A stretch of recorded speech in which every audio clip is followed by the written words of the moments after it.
How's it going, friends? My name is Fringy, and welcome to Should I Play the Halo 5 Guardians multiplayer beta? Haven't done one of these in a while, have we? For those of you who are new, this is a first impression series where I take a look at games and basically analyze them and evaluate them and tell you whether or not you should play it. Keep in mind that this is based on a beta, and things will change. A lot of things will change, actually. Because they're doing it so early, there's definitely going to be a lot of tweaks probably made to this. And, you know what, I gotta applaud them for not just doing a beta as a fucking glorified demo. This is actually a beta. And you can actually tell that when you play it, but we'll get to that in a minute. So, Halo 5 has been particularly polarizing based on the reveal that they did at that whole Halo Fest shit back in November, when they first showed it off. And I was in the Twitch chat when they revealed a lot of these new things, and people were losing their fucking minds, particularly for the smart scope, but we'll get to that later. Now, I've put in a fair amount of time into it. I'll be putting more in over the coming days, but this is based on about 10 to 12 matches or so, so a few hours of gameplay. Now, I gotta admit, it's pretty fun. I knew it was going to be fun when I came into it, but it's actually quite fun. However, this game is very strange to me. Halo 4 really fucked up, like, the formula in terms of the multiplayer component. Even though there was no, you know, ADS or any of that bullshit, the whole, the stupid ordnance shit, the loadouts, really fucked up the formula. Halo has always been about arena-based multiplayer, even starts, and about controlling power weapons, not loadouts and shit. That's Call of Duty. And of course, you know, the whole Spartan ability stuff. Because of that, a lot of people didn't like Halo 4. I like Halo 4, but it was also not very much like Halo. Now we've got Halo 5, a game that is returning the fair start, where everybody starts with the same weapons. It's going back to the whole emphasis on power weapons and arena combat. Yet they've added so much new shit into the game that I don't think it's definitely not like Halo 2 or 3, that's for sure. It plays nothing like those games. You can see the heart of Halo in there, but it's a new type of Halo. And if you're a purist and you love Halo 2 and 3, you probably will fucking hate this, because it's that much different. Even though it returns to the roots of Halo in the ways that Halo 4 didn't, it changes so much shit in terms of the movement, the weapons, and everything, that it doesn't feel like Halo anymore. Or, if we want to say it's Halo for the new generation. Let me explain. So, the gunplay is fucking excellent. It's as good as you would expect from a Halo game. The weapons are impactful, they feel solid, and killing enemies is satisfying, especially when you're using things like the BR or the sniper rifle. They all useful. They're all useful. Even the fucking assault rifle isn't as shit as it used to be. Movement is pretty good. They've added in these new jetpacks, which are pretty fun to use, though I gotta admit, I still gotta get used to it.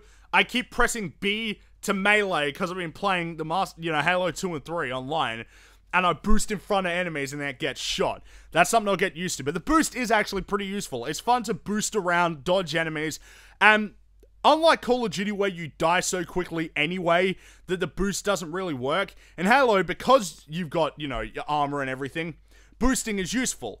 It will help you get away. Now, they've also incorporated sprint more so into this game, except they balanced it in a good way.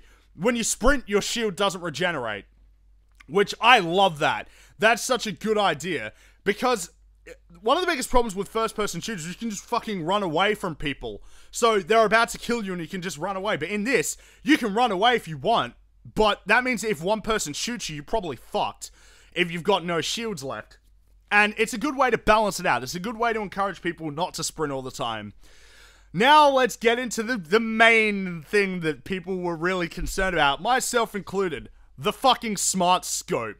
When I first saw this, I was like, oh, what the fuck? Why would you do that?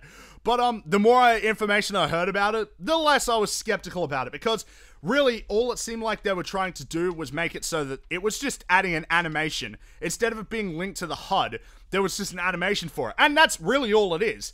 All it is adding an animation to what used to just be the zoom function on, like, the BR or the DMR or the pistol. That's basically it.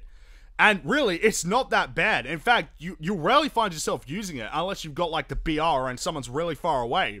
But that's what you would do in other Halo games. When you're in close quarters, you aren't aiming down sights like you would in a game like Call of Duty because the fucking spray of a weapon is so large. No, instead, you still, most of the time, are using hipfire, which is good to see, because that's one of the things I like about Halo. Now, aside from that, there's not really a whole lot to talk about. The 2 maps in the game are well designed. I mean, one of them is based on, Midship from Halo 2, which has been remade, what, like 3 fucking times? So, yeah, that map's gonna be good. And another one that was also pretty fun, I'm fairly sure it was called Empire. I like that one as well. The power weapon, placement is pretty good. There's enough, BRs and shit so you don't have to keep using the assault rifle. And it's overall been pretty fun, I must admit. However, I really want to see more. And I'm really happy that this is what they're doing with the beta, because over the next few weeks, they're going to be adding in more maps and more modes. There's going to be 7 maps, 3 modes, and I think 11 weapons throughout the entirety of the beta, like the rocket launcher, some new weapons.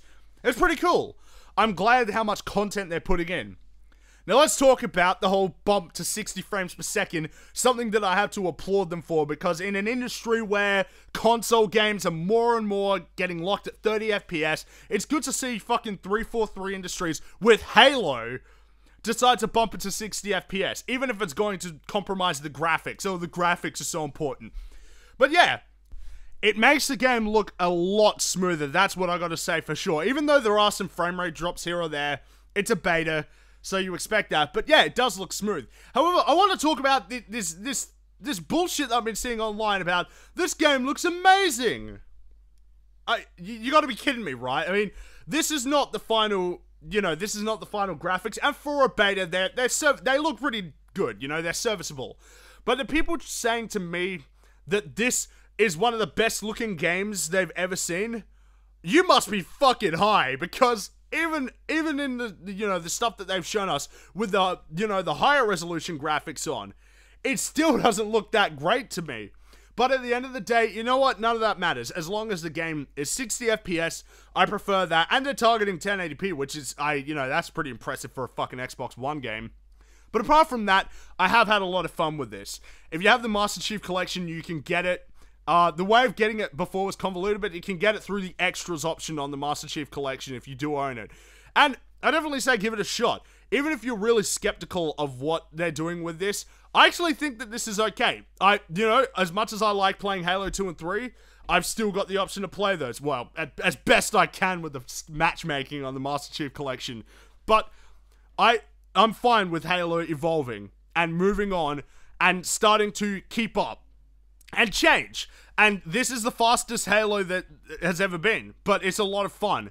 And it's more balanced than it's ever been before. It's all about fair play, and those, I feel, are the 2 fundamentals that were the reason why Halo was so popular. So, if you're a fan of Halo, and if you're just a fan of shooters in general, and you got an Xbox One in the Master Chief Collection, give the beta a shot. I think you might enjoy it. That's it for Should I Play the Halo 5 Guardians multiplayer beta. I'm Fringy, and as always, have a good one.